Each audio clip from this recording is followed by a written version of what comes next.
চলো বাড়িতেই বানানো যাক এরকম দারুণ দেখতে একটা রাইস প্ল্যাটার। গ্রিলড চিকেনের রেসিপি তো আগেই দিয়েছি, আজ বলবো ক্রিমি ভেজিটেবলস আর হার্ব রাইসের কথা। জলে লবণ আর ভিনিগার দিয়ে তার মধ্যে গাজর, ক্যাপসিকাম আর বিনসটাকে ব্লাঞ্চ করে রেখে দিয়েছি।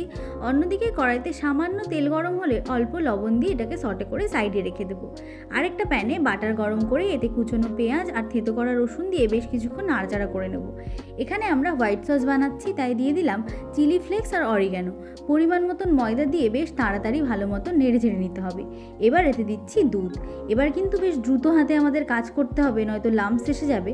স্বাদ মতন লবণ আর গোলমরিচের গুঁড়ো দিয়ে ভালোভাবে নাড়াচাড়া করে নিতে হবে। ভালো মতন ক্রিমি হয়ে গেলে এর মধ্যে দিয়ে দেবো চিজের একটা কিউব আর আগে থেকে ভেজে রাখা সবজিগুলো দিয়ে ভালোভাবে নাড়িয়ে চাড়িয়ে নিলেই ক্রিমি ভেজিটেবলস তো রেডি।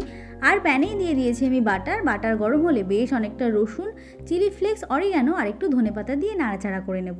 সব কিছুর কাঁচা গন্ধ চলে গেলেই আমাদের বুঝতে হবে রাইস দেওয়ার জন্য একেবারে রেডি। এখানে আমি বাসমতি রাইসটা আগে থেকেই বানিয়ে রেখেছিলাম। রাইসটা কিন্তু খুব বেশি সফট করা চলবে না, বেশ ঝুরঝুরে থাকা অবস্থাতেই নামিয়ে নিতে হবে। এতে পরিমাণ মতন লবণ আর ধনেপাতা দিয়ে ভালো মতন নাড়িয়ে চাড়িয়ে নিলেই আমাদের হার্ব রাইসও কিন্তু একেবারে রেডি। কেমন লাগলো আমায় অবশ্যই জানিও।